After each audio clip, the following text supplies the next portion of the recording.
And welcome to the Grace Hour Show, podcast coming to you live from Baltimore. We're talking about Daniel this week. We had a beginning yesterday in Daniel 1. Pastor Renaldo Brown and myself, Pastor Steve Andrulonis. We are talking about Daniel 2 today. And as we ended yesterday's program, we talked about dreams, because that's what we're getting into here, is a great dream and the interpretation of a dream that comes to the king. We're talking about the king of Babylon, Nebuchadnezzar. He is entering into a season of maybe one of the greatest, most controlling empires. It didn't last even 100 years. You know, this year, the United States will celebrate its 250th anniversary. That's awesome. 1776 to 2026. So that's interesting. What do they call it? Sesquicentennial? I think that's what they call it. Sesquicentennial. That sounds like a spice. Something like that. Not bicentennial, it's sesquicentennial. It's I'm going to have the rice with sesquicentennial. You can look that up. I can be corrected. I don't even know how to spell that word. Anyway, but we are talking about, Nebuchadnezzar, and he gets a vision in the night in his sleep. His sleep is disturbed by something. And he's a very crafty kind of king. He's going to see, just how supernaturally connected his sorcerers, magicians, Chaldeans are. And he's going to learn that that group of people doesn't really have a view from heaven, but another one does. Excellent. Another group of guys do have understanding of the God who made Nebuchadnezzar and even sat him on the throne that he is on. And so, Pastor Renaldo, could you introduce Daniel 2 and how we're going to approach this? Sure. Because I don't know where you're going. No, I'm teasing. No, we have an idea, but let's go. I like the way that chapter 1 sets up chapter 2. You can see God drop breadcrumbs all in chapter 1 to kind of prep your mind for chapter 2. And the verse I would look at in chapter 1 that really kicks my mind ready for chapter 2 is verse 17. Just the entire mindset of the conviction and the walk with God that Daniel and the three Hebrew boys have, that's the foundation. But in verse 17, it's written in Daniel, it says, and as for the four children, God gave them knowledge and skill in all learning and wisdom. Now, the second part of the verse is crucial. And Daniel had understanding in all visions and dreams. In other words, what God gave Daniel, he didn't give the four children. And he got something special. Yeah. He got a unique, that's a good picture of us in the body of Christ. All of us are going to receive things from God, but then we're going to get something that's germane to our specific calling. And that little hint at the end of 17 comes to the front of the room right away in chapter 2. Because what do you have in chapter 2? Nebuchadnezzar's dreaming dreams. And the way I look at this and study this, it seems as if 2 happens relatively quickly after chapter 1. Yeah, probably. Likely. Bang, bang. It seems like it. Normally in the scriptures, when chapters are butted against each other, there's a passage of time. But it seems like this is like right away, bang, bang, bang, which gives a lot of credence to verse 17. Like, okay, why did God give him this specific? He goes out of his way to say dreams and visions, because that's what's coming. I mean, when you read the rest of Daniel, there's a whole lot of dreams and a whole lot of visions that are coming, and God initiates all of them. It's not like people dreaming on their own or having visions. It's God giving these visions, and at every time, it's for a divine purpose, and we'll get into that in chapter 2. But then Nebuchadnezzar has several dreams. And by the way, do you know when you dream at night, you have at least 5 to 10 dreams lasting between 4 and 7 minutes. You have a lot of dreams. He's had a lot of dreams, but God made sure, even though he didn't remember the dream, God made sure he remembered that he dreamed, which is unusual. Usually the only notification you have that you've had a dream is you remember some part of the dream. You don't wake up and say, I had a dream but didn't know what I dreamt. In this specific case, God made sure that he had a dream.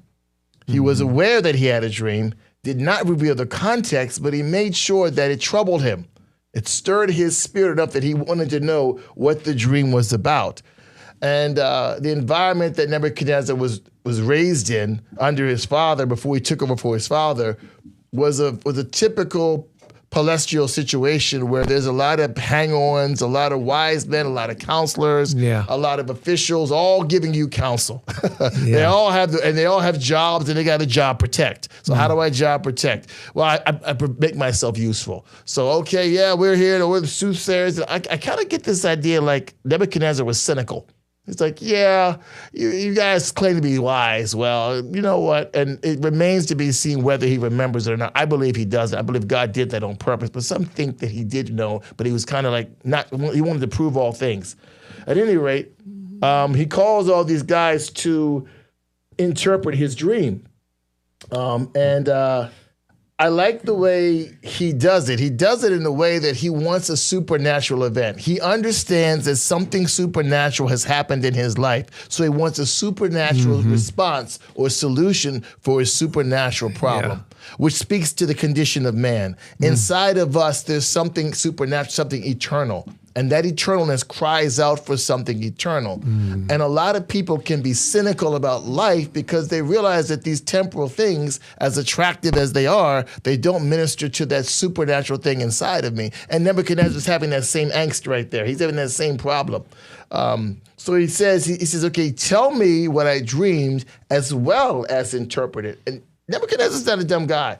He's a smart guy. He was an architect. He was an educator. He was a military mind. He was pretty smart. He was sharp. He's one of the few times that a son took over for a father, and he was an able, capable leader. In fact, when you read it in the Old Testament, there's no pagan king who's more spoken about than Nebuchadnezzar. God gives us a good glimpse of a pagan leader because I think he wants us to see a lot of us in Nebuchadnezzar. He's a great example for us, for the natural man. Yeah. And I think this is he's saying, you got to tell me what I saw and what it means. I can't, if I tell you what I saw, then you're just going to, you're going to spin it some way. There we go. And it's, it's kind of interesting, maybe it goes back to this, this transition in the first chapter where Daniel and the three Hebrew boys don't take the food and drink. And then, you got these guys who are, like you said, hangers on, and they're figuring out, well, if he could just tell us, we could make something up. Exactly. We could have a huddle. We could say, let's tell him what we think it means, because like what he saw could be, mean more meat for us, more wine for us, that kind of thing. And you're right. Yeah. It is like those kind of. You look at the entourages of like anyone who has some sort of celebrity, mostly celebrity. It just seems like politicians have their hangers on too, but now it seems like celebrities are the ones who have everybody like wants to follow the person who's so popular. Just get into the group and get invited into the room where it happens. As what was that? Aaron Burr and Alexander Hamilton said that, I want to be in the room where it happens. Even goes back to all of these political machinations. You got people who want to be there. And when we, what's it, is it, where is it? It's in one of the, I think it's in 2 Kings. I think it is in 2 Kings it happens, or maybe 1 Kings. It is like, there's a bunch of guys who are telling the king everything he wants to hear. And then, it is, I think it's Jehoshaphat that says, there's got to be a man of God who can because all these guys are telling you exactly what you want to hear. One guy's making iron horns. You're going to gore these guys with this and everything like that. And Jehoshaphat saying, there's just too much agreement here. And that's probably what Nebuchadnezzar, it says he's in his, he's been reigning for a couple of years now. And he's probably like, you're right. He's built like hanging palaces. He has an understanding of intelligence, and he's got sort of a intuition a little bit that, these guys always tell me what I want to hear. And now I've seen something, and I don't want to tell them what I've seen, because if they are really sorcerers and magicians, they should already know. Absolutely. Like whatever, Sister Agatha Beth down here on Pulaski Highway. Okay. Come on in and I'll tell you, right? I'll give you a reading, She should already know. Yeah. You know the famous story, right? You know the famous story down here on Pulaski Highway. It was in a Homicide: Life on the Street. They did it. There used to be next to the Dunkin' Donuts down there used to be a house there, and it was standing idle. And people asked me, why was it standing idle? Well, there was a fortune teller who was killed there. She didn't see it coming. And that was like the whole story in the Life on the Street. They played on that kind of thing. There was a guy, the famous comedian, Richard Balzer or something. He played one of the detectives, and he said, yeah, she was not such a good fortune teller. She didn't see. But that house, after that happened, that house, because of the cosmic nature of what happened there, that house stayed empty until it was finally torn down about, I guess, 10 years ago. But it was there. I used to tell, when we go on outreach, I'd have to tell the story every now and then see that house, guys, over there? This is a fortune teller died there. But, this is like Nebuchadnezzar is sort of like wise to the whole game. Yeah. And just like, I think the witch at Endor that Saul came, she was so surprised that, I've made these magicians, I've made like sort of holograms, sort of like magic holograms, but I've never seen a real guy come up from the earth. And here comes Samuel, and I'm thinking her heart dropped. This is not supposed to happen. It's not supposed to happen. What are you doing? What's going on? This is not supposed to happen. Right. A guy really coming up from the ground to speak is not supposed to happen. Yeah. Anyway, but he really wants he's testing them. He's testing them as a political leader. He wants to know that. But there's a lot of fear there, I think, too. I think there's a lot of fear because whatever this is, he's a smart guy. Yeah. He's an accomplished guy. He's used to success as well. So God allowed him to be so troubled. Yeah. And there's nothing more scary than being scared of what you don't know. That's right. The unknown. So this dream has got him. Mm-hmm. So I think, like I said, it's this unknown that's inside of him that he knows is supernatural. He needs to make sure he gets a supernatural solution. And in other words, I kind of feel like that with other things, he doesn't feel intimidated by the mysteries of other things in life. So he'll use these guys because these things are not so supernatural. So I can use these guys who are not so supernatural, who pretend to be supernatural. But this thing right here is beyond him. Mm-hmm. You get a sense like it's troubled him, it scared him, it's beyond him. And when you get something beyond you, you need a solution that's beyond you. And he read the room. None of these guys are beyond me. So until you give me a solution that's commensurate with the trouble and the supernatural nature of what's happened, you guys are in trouble. Because if I'm going to be this troubled, you should be troubled too. In fact, you're going to be killed. And he says, okay, don't just tell me sorcerers, magicians, and Chaldeans. Don't just tell me my dream, interpret it and tell me. And notice they asked for time. First they asked for a hint. That's the first, they asked for a hint. He said, no hints. Then he said, okay, give us time. No time. No time. No time. And by the way, that's going to come back later because our dear friend Daniel is going to ask for the same thing, and he's going to get it. That's right. That's interesting. Right. That sometimes when you walk in the will of God, even in a trial, you're going to get things that others don't get. Mm-hmm. Not just wisdom. You're going to get open doors in trials that other folks may not get. Daniel asked and got it first try. These guys tried, and God's like, nope. Nebuchadnezzar's like, nope, not going to happen. Nope. And he was angry and furious. And when he describes in verse 12 his anger, it's a visible rage. I mean, he must have been jumping up and down, running around. He was all his rage. And I think that rage was fueled by fear, tremendous fear.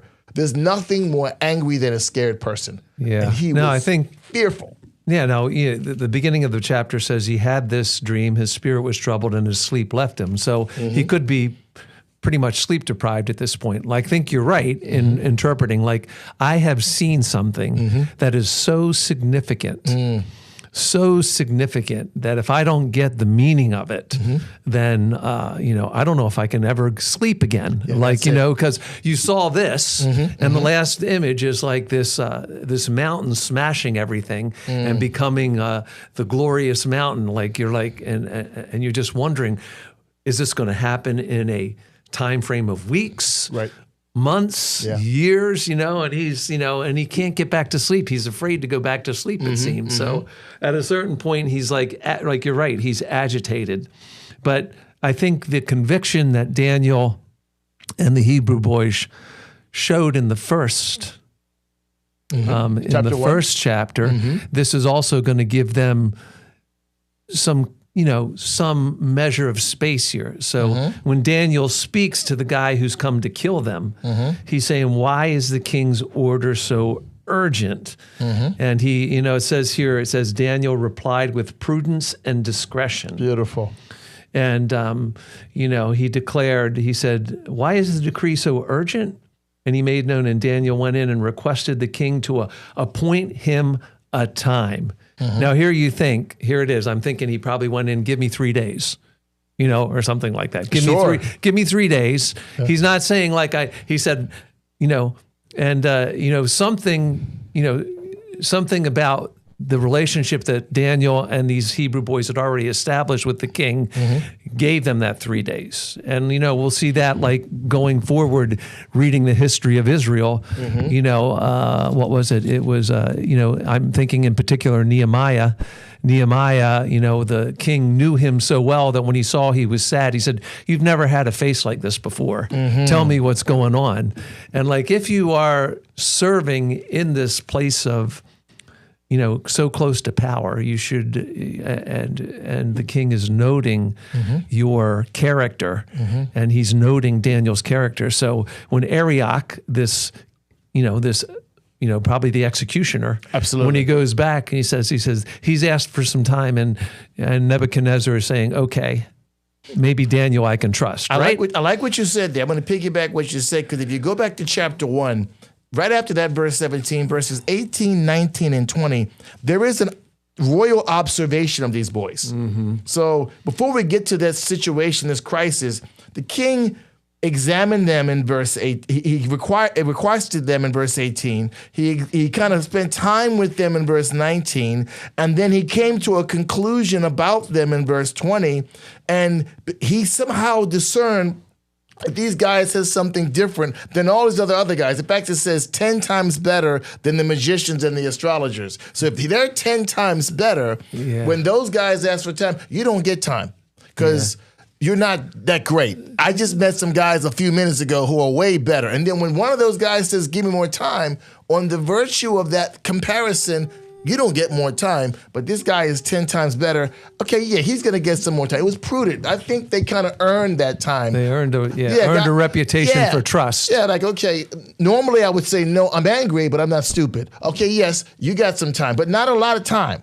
Not a lot of time. And what I like about, and this kind of segues into what's happening here at 6025 Moravian Park Drive this week, is that prayer. Yeah. Yes. What happens next is, what does Daniel do in a crisis with his life on the line? What does he do? First of all, he goes and communes with the body of Christ. He goes back to his people. He goes back to the 3 Hebrew boys. And then secondly, what do? They inquire of the Lord. They have a prayer meeting. Amazing. You lay it before the Lord. You take it to the Lord. You come to the Lord. We're doing the same thing here at 6025 Moravian Park Drive this week on the property. We're praying throughout the day, all week, in preparation for Summer Harvest Kickoff on the 22nd this Sunday. Yep. Our Sunday evening service is dedicated to missions and the Summer Harvest Kickoff for summer harvest trips throughout the summer of 2026. You're invited to come down this Sunday evening at 6:30 and celebrate with us the vision that God has for our summer in 2026. But also, you're also invited throughout this week to pray with us for a variety of things, not just for souls, but for our lives and for our community and for our church, to come down and participate in corporate prayer. And this is what Daniel did. He was faced with the greatest crisis of his life at this moment, and he incorporated his fellows, right? Yes. And then he prayed, and he prayed unto God. He said he went to his house in verse 17, made the thing known to his companions, and I love what verse 18 says, that they would desire the mercies of the God of heaven concerning the secret that Daniel and his fellows should not perish with the rest of the wise men of Babylon. And look what happened in verse 19. In the middle of the prayer meeting at night, God gave him a vision, and God answered his prayer. Yeah, and then we see him entering into Thanksgiving. There it is. It's like he doesn't run right to Nebuchadnezzar. He blesses the God of heaven. Beautiful. And this is a great, maybe he's singing this. We know the Hebrews sang prayers and psalms. Blessed is the name of God forever and ever, to whom belong wisdom and might. Look at that. He changes times and seasons, removes kings, sets up kings, gives wisdom to the wise, knowledge to those who have understanding. It's amazing. This is all the deep and hidden things. He knows what is in the darkness, and the light dwells with him. To you, O God of my fathers, I give thanks and praise. That's me. You have given wisdom. You have given me wisdom and made known to me what we asked of you. So he got what he asked for. Yes, he did. He got what he asked for, and now we're going to tell to the king. Now let's go to the king. Don't jump there yet. No, all right, go ahead. Verse 24, small little detail. Yeah. Small little detail. Before Daniel goes and prophesies about what happened in the dream and interpretation, he goes back to Arioch. Yeah. He goes back to Arioch, and why does he do that? He goes back to Arioch to make sure nothing's been done in haste. He cares. Daniel cares. He's like, he could just worry about himself and worry about the three Hebrew, but he says, oh, by the way, don't do anything yet. I know what you were ordered to do, and this is powerful. Arioch has a mandate from Nebuchadnezzar to slaughter these men. Bottom line. He gets his commands from his king. His life is on the line. But Daniel, who has no authority at all, he has no power at all. Daniel says he stays the order. Do I listen to Nebuchadnezzar or listen to Daniel? Arioch listened to Daniel. That's right. This is like Acts 27 when Paul starts giving commands to the head of the ship and starts giving instructions, and he's not even the captain of the boat. In our crisis, when we walk with God, there is a certain authority that we can have that's supernatural. Arioch actually stayed the order of Nebuchadnezzar. Yeah. He didn't honor the order yet. No. Because of what Daniel said. And then once Daniel, don't kill any of these guys yet, because he could have started slaughtering the guys, because Arioch could have said, as long as you guys are not killed, it's fine. He says, no one has to die here. Not even those other wise men. No one dies here. He cared. There is a residual peripheral blessing when you're walking with a man of God through a trial, because these guys are not even believers and they're protected, because Daniel says, don't hurt him yet, Arioch, wait. Then he goes and tells the dream. So good. It's a it's mercy here. He has mercy because these guys are going to hear this and they're going to have to realize that there's someone different in them. It's when whoever talks about Daniel 3 is going to see that doesn't really last long, because in Daniel 3 there's a lot of jealousy about these guys aren't bowing before the statue. But that's tomorrow. That is the next podcast. But if you get showed up in chapter 2, come on, who's this young kid that walks in here? He's like, never mind, he saved my life. Yeah. On the other side of that, he showed me up, and now my job security, job protection, the spirit of Joab. I've got to get rid of the competition. That's exactly what they're trying to do. We have to think about, like, in this part of the world, we think anti-Semitism is like new. It's an old wine that people have been drinking for a long, long time. Well said. And I'm just thinking that, the people of Israel have been, labeled as a slave class because they were slaves in Egypt and God delivered them. And now they're captive again. It's like, and I think like people think like, well, we saw how that played out, over the centuries. Yeah, they brought him out of Egypt. Yeah, he opened the waters for them. But now, they're just like anybody else. And, I'm thinking these, who are these Hebrews if they know? It's like really God is always opening his witness about who he's communicating to. I mean, the oracles of God have come through.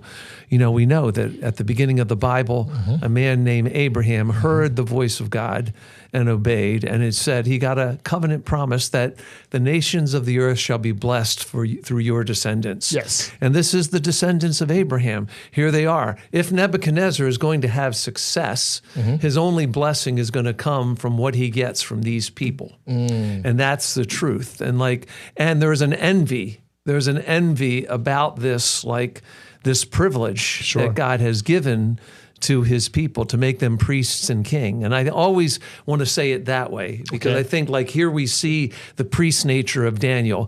I'm not going to let Arioch wipe all these guys out. I want them to be shown mercy so they can understand that there is a living God who does speak to people on earth. Amen. And I am a son of Abraham, and I know that the blessing of Nebuchadnezzar and Babylon really rests upon me. And Jeremiah said it. You said it yesterday. Yes. You said it in the other podcast. We were talking about that passage where Jeremiah said, hey, pray for the peace of your city because its peace is your success. Yes. And so we get this same thing. Don't kill these guys. And Arioch hustles him into the presence, just like Joseph was hustled, man. Joseph had to get a bath first because he had been in a prison, but he had to change his clothes, get a bath. Then he could go talk to Pharaoh and interpret his dream. And now we see Daniel, he just gets hustled right into this thing.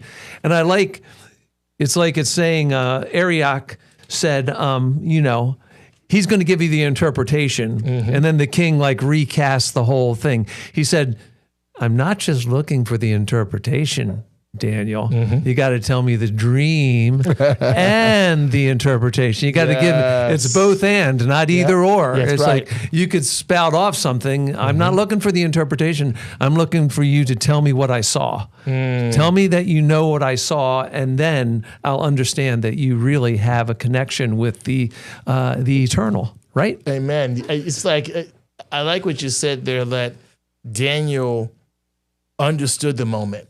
Yeah. He understood it. He understood what was at stake. And what I like was his poise. He didn't overreact when the threat came. He could have said, okay, we're in Babylon because my forefathers didn't walk with God. That was not my fault. I'm walking with God, but yet here I am in Babylon. He could have just said, I did not put myself here. This is unfair. Okay, once again, now I'm going to be killed, once again, because of what is beyond my control. But he had poise. He asked Arioch the right questions. He went to God like you should do. And when he went to God, guess what happened? God was faithful. Okay, now I'm going to walk in the faithfulness of God, and I'm going to see the platform.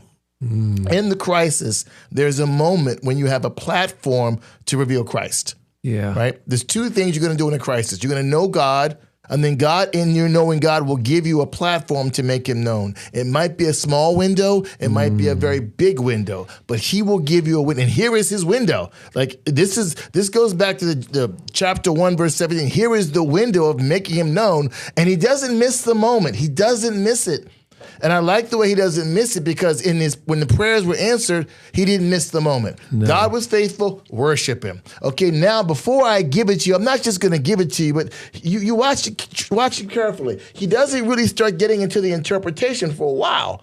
No, you're right. He starts pontificating. He's got to talk about the character of God first, he's right? He's kind of like a cartoon villain. He starts monologuing for a good season there. He's like, yes, and he starts talking about God, and everybody in the room is now subject. He has the room. He's like Peter in Acts chapter 2. He's like Paul in Acts 17. He's got the room. So he says, I'm going to talk about God.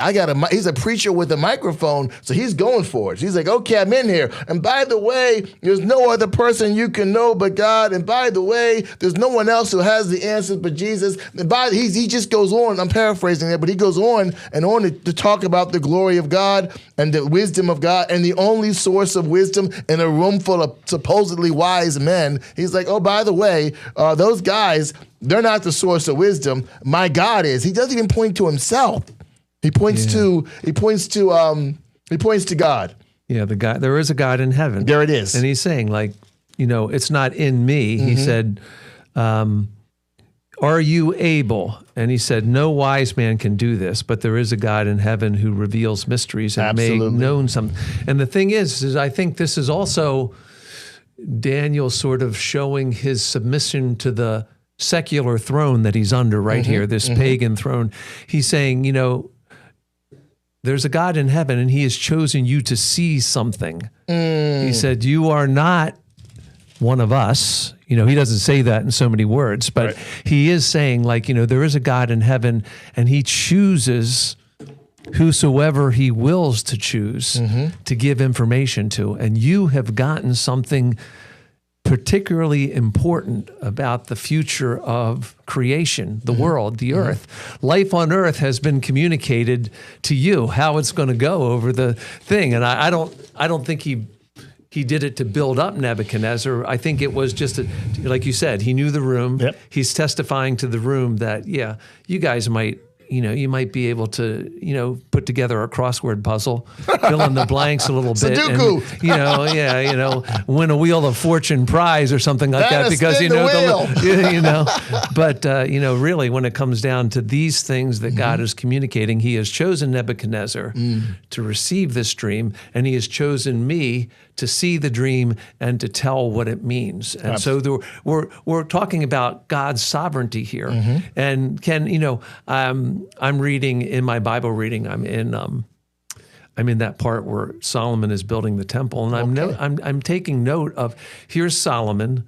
We know Solomon is the son of an adulteress, and we know that David is connected to a Moabitess. And then I'm seeing the variety of there's a half-breed who's he's part Israel, but he's part somebody else, and he designs all the bronze pieces. And I'm seeing, and the king of Tyre floats the wood down. I'm just seeing God is not, Israel got a particular privilege of receiving the oracles of God and giving us the Messiah by genetics, but it's not that they were to be the top dog, it's to be the servants of the world. That's why I'm saying priests and kings. Nice. Because priests make an offering speaking to God for the people that are before them. And Daniel speaks to Arioch, don't kill those guys. And that's really priest-like for him. Absolutely. And now he's going to go into this room and say, I know that there's a God who speaks, and he spoke to you. And this is really international mission and vision has always been a part of the program of God. Love it. I chose Abraham to bless the whole world, to bless the whole world, not to just bless this one tiny piece of the world. And, that's the way, it's a testing process. People are envious because God chose this people, and these people can be arrogant because God chose this people. So the people of God can be arrogant because God gave them these things, and the people who are not of Abraham can say, well, we're envious because we didn't get what God gave. But people miss the whole point, that this is what God is trying to communicate. And so God is communicating through Daniel to a heathen king the process of history that's coming forth, right? Yeah, you're right about that in the sense that God is using Daniel to show Nebuchadnezzar, this is bigger than just you and your kingdom. Yeah. This is me trying to, number one, speak to my people to bring them back by using the remnant in Daniel and show them in their hearts that they're far from me. It's your natural wisdom that put you here in captivity to begin with. Yeah. Come back to me. Number two, the world, stop looking for wisdom outside of me. Come to me, right? Everything is, all roads lead to me, right? Yeah. And human history is cataclysmically involved in God's will and God's plan. And I'm going to weave this together, which is why Daniel was a tremendous historical book. Yeah.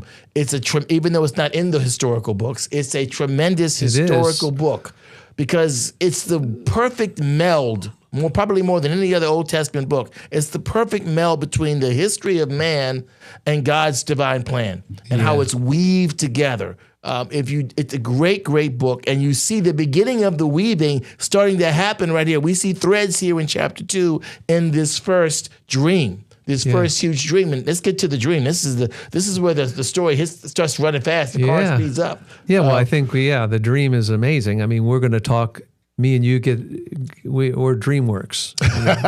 We're the DreamWork guys because we're going to talk next Tuesday. Yep, Daniel 7. There's a podcast of Daniel 7. That's the other dream. And so we're talking about, this is Nebuchadnezzar. He's a man of the earth. Okay. And so this is the way people see human government. Okay. And so that's the way I see it. And so we know the process, right? You can go through it. There's gold and silver going down the list, right? Human governments.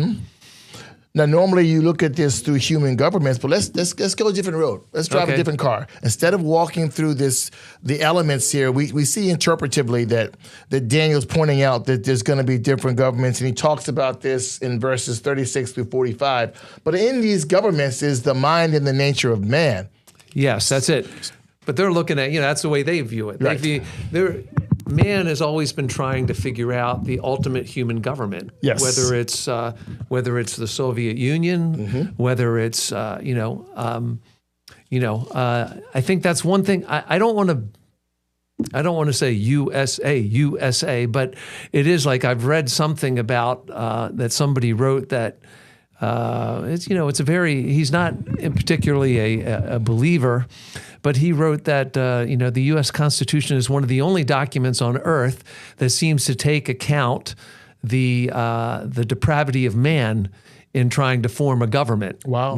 So rather than centralizing like a golden head, like here we see golden heads make everything work. Yep. Here they're saying there is no golden head. And whatever manner of spirituality that was in the founding people of the United States, they crafted a constitution that this essayist said is it's the only one that we know of that takes human depravity into account and divides things. So when man looks at government, he's always trying to find the golden head, and that's sort of what this whole thing. So. Go ahead. I'm sorry to interrupt you there. Your goal, we're together on this. It's okay, this is a picture of mankind. You see at the top is its most valuable self-interest, which is gold. Yeah. But as we move down the statue, the value of the metals decreases. Yes. But what actually happens as the value decreases, the material hardens until you get to the stone and clay.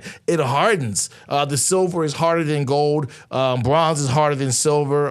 Iron is harder than bronze. And then when you get to the bottom, that hardness ultimately works against you. Yeah. Because in the human heart, I have this self-value system of I'm gold, I know what I'm doing, and then maybe I don't know as much as what I thought. I'm not as valuable as I thought I was. It's not what I thought I could be. Meanwhile, the less I discover how strong I am, the harder my heart gets. And my heart gets harder. So as my heart gets harder, as I walk through life and discover that my life is not what I thought it was, I end up at the bottom with feet in clay. I realize that this image I have of who I am, self-sufficiency, self-orientation, and self-realization, I realize it's just iron and clay. Yeah. It's a mixed multitude. It's divided, it's weakened, it's fractured, and it will fall. And that is the place where the stone, the rock of Christ, strikes. Yeah. It doesn't strike me at my golden position. I'm too proud for that. But he hits me at my iron and clay where I come to the cross and I die. And that's where the stone comes in and hits me. I'm like, oh my gosh, I'm not who I thought I was. I don't have it all together. I'm not smart. I'm not strong. I'm not clever. I'm not wise. I'm not able. I'm not the golden head I thought I was. I'm not the silver that maybe people thought I was. I'm not the bronze. I'm not the iron. I'm actually the iron and the clay. Yeah. I'm not as even hard as I thought I was. I'm weak. Yeah. The stone strikes us at the weakest part of our life. What's the verse in Luke? That either you fall on the rock or the rock falls on you. Here it is. You either are broken or crushed. That's it. And here, God breaks the statue because he won't fall otherwise. Yeah. That's right. Yeah. And I think what a good meditation when you read this is to go to Psalm 2, because it says what the heathen rage. I look at that as the iron. There's a rage, and we see it. We see rage manifesting itself in headlines all the time, you know. And then we also see the other part of it, and then the heathen imagine a vain thing. You know, like, why do the heathen rage, and then why do they imagine a vain thing? Well, I think they work together. It's like there's an iron, like you said, there's a rage, there's a strength. Everyone wants to muscle up and hammer something. And then how do you sort of like soothe the savage beast, you know, like imagine vain things. It's like music can soothe the savage beast. It's like that, you know, and there is some truth to that, because we know that when David played for Saul, the evil spirit was driven away from the mind of Saul. So we understand that, but this is like you said, the iron and the clay, the rage, we're trying to put the rage in a box. Yes. And sometimes in the box, it could be intellectual, philosophical, it could be artistic, but it's all, you know, it's all working as a way to avoid the mountain. Yep. The stone that's going to break everything and blow away everything is the rock who is Christ, right? That's the ultimate. Don't you think that's the ultimate story that Nebuchadnezzar has to learn? Yeah, he has to get that. And I think that's what Daniel's giving him. Like, there's only one way. Yeah. Right. And the whole point of mankind, and the whole point of you in the greatest kingdom at the time, which represents mankind, is that you need the rock. Yeah. The gold could speak of the pride of man. The silver could speak of the natural wisdom of man. Exactly. The bronze could speak of the natural plans of man. The iron can speak of the rage because my plans don't work. And then the iron and clay could be the broken life because the plan didn't work and I've got angry about it and I'm frustrated about it. So then the stone comes in. The stone that maybe I rejected when I was in the gold, I rejected that stone. Yeah. That very same stone comes in at the foot of the cross and breaks me. Yeah. It breaks me down. It hits me in the place where I'm most receptive. Yep. Right? Where I can receive the most. And upon that reception in the rock, I can be a great mountain in Christ. That's right. And again, to go to Psalm 2, how does it end? Kiss the Son. That's it. That's right. Kiss the Son. And it's like and we know that, you know, when we read through the Bible, we understand this thing about kissing, it is like of submission. Kiss the Son. Do you realize who your rock is and who is eternal? And I love the confidence of Daniel really shows itself in the way he concludes. The dream is certain and the interpretation is sure. It's like I didn't cut up a chicken to see the gizzard and try and get this, you know, all kinds of thing. Look at the, you know, I didn't shake two sticks at anything like that. No. This came directly from God. Just like Paul said. He said, when he's talking to the Galatians, he's saying, I did not preach to you cleverly devised fables. I got something from God. This is a revelation. The revelation of the finished work and the fact that you live by Christ. I live by Christ. It is no longer I who live, but Christ who lives in me. That's the thing. Where did I get that from? I didn't get that from, my own interpretation. I got that directly from the Son. But I just think Nebuchadnezzar, here's the big thing. Nebuchadnezzar fell on his face. That's it. He fell on his face. It's like that. The dream is certain and its interpretation is sure, and Nebuchadnezzar fell on his face. Now you got the royal golden king is seeing himself in the right light for this moment anyway. And once again, just like in chapter 1, the story ends where Daniel goes from bad to great. He has one of those Joseph turnarounds, one of those Ruth turnarounds where everything is looking dark and blurry like a Hollywood movie. But then suddenly at the end, ta-da! Yeah. He's amazing. God's amazing. But only caveat, notice he worshiped Daniel. Yeah, that's not God. Yeah, somehow he swung but didn't quite get it. Yeah. But it's like a swing and it's like, okay. There's more to come in the story. Yeah, we're not done yet. You didn't get the lesson. Yeah. And by the way, God's patient. Yeah. You have the idea. At least you're humble. You're sincere, but you still miss the point. Yeah. Don't worship me.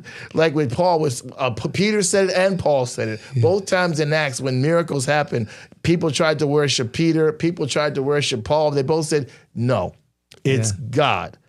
That wouldn't work today. Many preachers today worship me. But Daniel, Peter, and Paul said, it's God, right? And at some point, Daniel does get there. But it's interesting that even in the midst of this tremendous interpretation that we give an application to, even in this tremendous interpretation, he still misses the point. Exactly. Here's why. He's brilliant, he's smart, he's intelligent, he's capable. He's just not very spiritual. Not yet. Not yet. But he's stay tuned. Stay tuned. Stay tuned. Stay tuned. Come, subscribe to the podcast. You'll get more through the rest of the week. Coming attractions. One last thing I want to say. You said those guys like Paul and Peter both, stop people from worshiping them. But then when we get to Revelation, we see twice that an angel, this is like the answer to Lucifer. That's right. An angel, John falls to, and the angel, it's a shout. It's like, don't do that. I am a servant of you and those who serve the spirit of prophecy. The spirit of prophecy is Christ Jesus. Amen. And that's the whole thing. Okay, friends, well, we've set you up for exercise going through Daniel this week and next week on our podcast, The Grace Hour Show. Thank you for being a part of it today. I want to thank Pastor Renaldo Brown. We have a good time doing this. Good to go. I'm Pastor Steve Andrulonis. Today, our engineer has been Jehu Vandiver. We're thankful for that, too. Thank you for him. And remember, you can subscribe on several platforms. You can find those out, Spotify and others, and be a part of the Grace Hour as much as possible. Thank you so much. And remember, we are praying all this week. Come by at 7 o'clock tonight if you'd like and have a prayer with our body here as we're preparing for a vision for next summer. Thank you, everybody. This is the Grace Hour Show. Have a great afternoon and a great week. God bless.